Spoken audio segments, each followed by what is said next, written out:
side. Murkomen, yes, you're very happy, and I can see you gleaning from here very when you were discussing the problems Azimio has. Yeah. But you also have a problem on your end. You also need to choose a running mate. Yes. How's that going? Who are the names that you're considering? I actually met the deputy president the other day. We were going to see him with the team from Elgeyo Marakwet County. And so I teased him and I said, who is your running mate? The country is waiting for your running mate. Who is your running mate? He said, I know my running mate. Yeah? And he didn't tell me who it is. So, as I said, it's a decision that is left to the presidential candidate. At least tell us where is this coming from. I don't know, because I know that, like Sabina said earlier, many people were eyeing to be his running mate, including Sabina at some point. Also, you know, Sabina is my friend, so I can tease her. Many people across this country would like to have the opportunity to be considered to be the Deputy President of the Republic of Kenya, or to be a running mate with the hope that they will be a Deputy President of the Republic of Kenya. So I expect that it's not just one or two people. I expect that there are over 1,000 people who would wish that they would be considered for Deputy President. But you're not interviewing 1,000 Of course, yeah, that's true. Of course, at the moment, you've had the conversation that the people who are being considered include, you've had Musalia Mudavadi being discussed, you've had Professor Kithure Kindiki being discussed, you've had J.B. Muturi, Speaker, being discussed, you've had Rigathi Gachagua being among the people being discussed. At some point there was Wetangula, but that fizzled. That discussion has not gone on. There was a time also Martha Karua was being discussed before she made a decision to join Azimio. There was a time also Kalonzo was being discussed before he made a choice that if it was possible for him to team up with William Ruto, was it possible for him to be a running mate? That's why you see me mentioning about Kalonzo, because I have maximum respect for him. You know, is worth being considered, not just for deputy president, but also as a presidential candidate. And by the time you're being considered for a deputy president, you are at this level. I believe, in terms of the people I've mentioned their names, any of them can make a fantastic deputy president. I know only one person will be considered, because the presidential candidate will have various considerations to make. Unfortunately, he has not asked for my, I have my favorite among them, but he has not asked me that, you know, whom should I consider.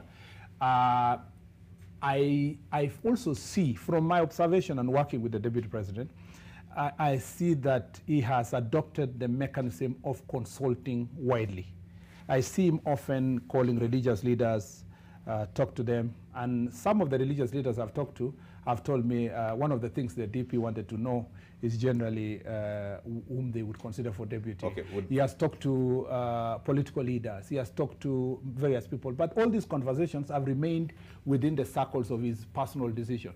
So I think I am confident. I am confident that two things. One, that the deputy president, he can surprise us. I have mentioned, you heard me mention 5 gentlemen, but you didn't hear me also mention that our sister Alice Wahome has also been mentioned, and our sister, what do you call, Anne Waiguru has been mentioned, and at some point also Susan Kihika had been mentioned. So we have a team of men and ladies who are being considered for deputy president. I can tell you one thing, and I can assure you this 100%, that the day the deputy president will name his running mate, all these other people I have mentioned will be standing by him and will stand by the person who has been considered. There'll be no fallouts. Whether it is a lady or a man, and it will be amicable. You will not see the kind of noise that you hear from the Azimio side. And this is the advantage of experience. But hang on, yes, there's a few things. One, just to push back on that point, you're Kenya Kwanza, you're dealing with a much less coalition than Azimio. Azimio obviously with a much broader coalition. What do you mean by the number of parties, that sort of thing involved? We are dealing, Azimio has only 3 major parties. We have 26. Okay?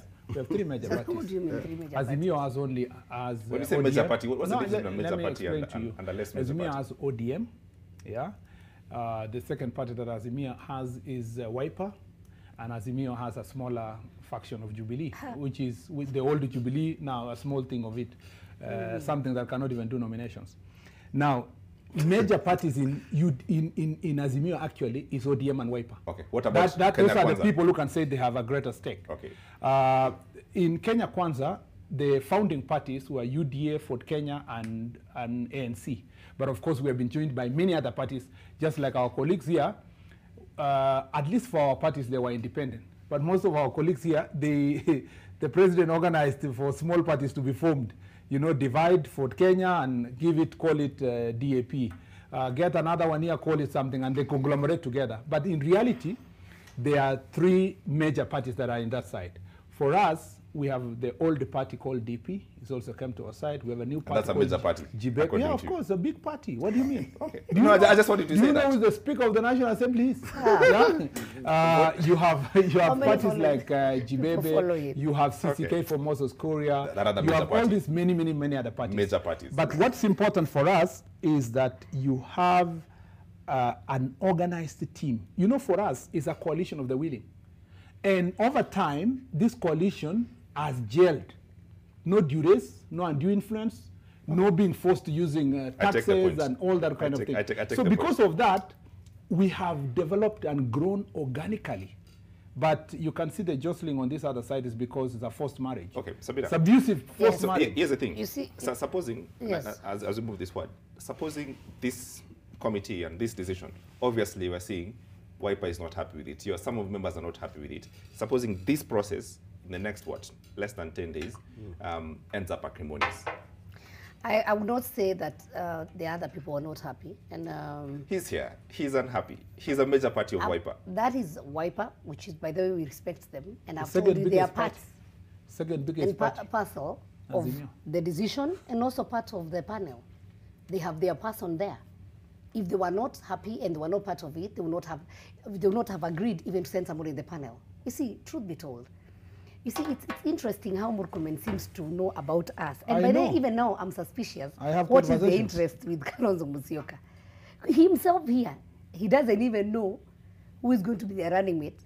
And then he goes around. It's also very fine. Women should be worried about this UDA. He first talks about men and forgets even the names. He's not even remembering the names of the women who come at his back of his mind and trying to say, is this lady from Kirinyaga?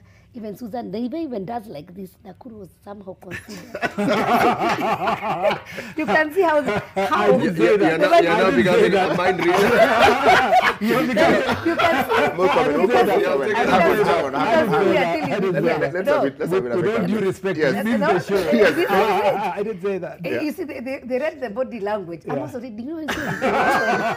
Consider the women of Kenya should be worried. What kind of characters they are dealing with. Has really changed So we'll play back the tape. It is important that they also come out clean. They stop discussing us.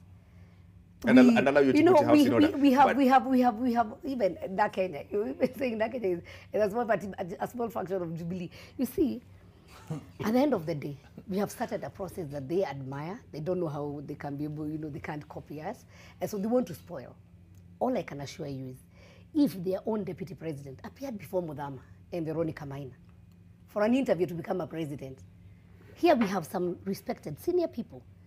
A panel agreed within the council. And we are telling them, and it's not that they're making a final decision. But the same thing he's saying, the religious leaders coming, the DPE tries to ask them. So for us, we said, why don't we have something that is complete? And so it is not demeaning for Kalonzo as they want to put it, because those people are even senior than Mudama and Veronica Maina. Tell me clearly. They are more respected. Number two, what would they be afraid of? I think there's because Kalonzo, yes, he has capacity. And nobody say he doesn't have capacity. So if he appears, why not?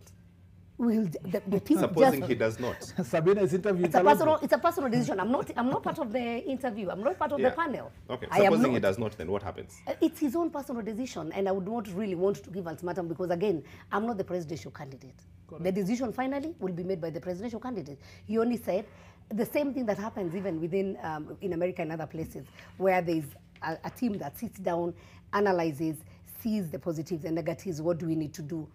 Sees where are the gaps, and sees then this will be the most suitable.